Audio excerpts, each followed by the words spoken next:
মাদারীপুরের রাজুর উপজেলার কদমবাড়ি ইউনিয়নের বড়লেখা গ্রামের ৬০ বাসিন্দা সরস্বতী রায় স্বামী মারা যাওয়ার পরে তার একমাত্র ছেলেকে নিয়ে তাদের ফসলি জমিতে ফসল উৎপাদন করে জীবন জীবিকা নির্বাহ করতেন।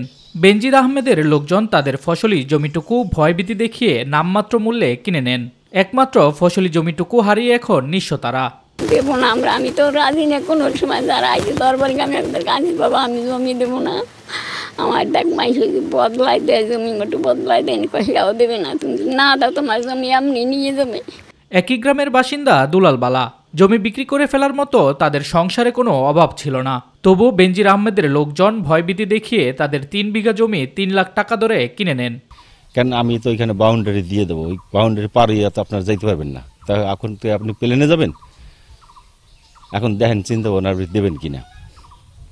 তখন বাধ্যতামূলক নিরুপায় আমি মোটামুটি জমিটা আমার তাকে দেওয়া লাগছে। শুধু তারাই নন, রাজুর উপজেলার হিন্দু অধ্যুষিত কদমবাড়ি ইউনিয়নের ৭ পার ডুমুরিয়া মৌজায় নটাখোলা ও বড়খোলা এলাকার ৯০ একর ফসলি জমি জোরপূর্বক স্ত্রী জিশান মির্জার নামে কিনে নেন বেনজির আহমেদ। আদালতের নির্দেশে সম্পত্তি ক্রোধের খবরে সম্পত্তি বিক্রি করতে বাধ্য করা জমির মালিকেরা মুখ খুলতে শুরু করেছেন। আমি দেবো না, আমি ইচ্ছুক না, দিয়া এইরকম আমার জোরপূর্ব দিয়া এই জমিটা নিয়েছে, আমি এখন ফেরত চাই।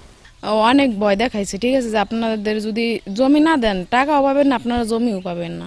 পরে কি করবো, আমার মানে দেওয়াই লাগছে তাই, ঠিক আছে। বাবা তার করিয়ে দিয়েছে আমার বেটার বোন নামে, সেই জমি নিয়ে গেছে। ওই পাটকেল বেরি যে বালি করছে না, হেকা কি তোর বেঞ্জি বই দিয়ে দেবো নি, কাকি তোর ধানের হ্যাঁ আমরা দিয়ে দেবো নি, সেইটা আর দেয় না, দানও দেয় না, আমরা কি পারবো মেয়েদের সাথে, আমরা তো গরিব মানুষদের নাইয়ে বসে রয়েছি। এদিকে জেলা প্রশাসন বলছে, কোনো ক্ষতিগ্রস্ত কৃষক সুনির্দিষ্ট প্রকার আইনে ৪২ ধারায় আদালতে অভিযোগ করলে প্রশাসনিক সহায়তা দেওয়া হবে। অভিযোগ আনলে তখন আদালত যেভাবে সিদ্ধান্ত উপনীত হয় সেই সিদ্ধান্ত অনুযায়ী আমাদের অ্যাডমিনিস্ট্রেশনের পক্ষ থেকে তাকে সর্বাত্মক অ্যাসিস্ট্যান্স আমাদের পক্ষ থেকে এনশিওর করা হবে। বেনজির আহমেদের স্ত্রী ও স্বজনদের নামে রাজুর সাব রেজিস্ট্রার অফিসে ১১৩টি দলিলে ৯০ একর জমি ক্রয় করা হলেও মাদারীপুরের আরেক উপজেলার শিবচরের ঠ্যাঙ্গামারা মৌজায় ২০১৫ সালে ৫ কাঠা জমি কেনেন বেনজির আহমেদের পরিবার। শামস তাবরিজ উচ্ছ্বাস, মাই টিভি নিউজ ডেস্ক।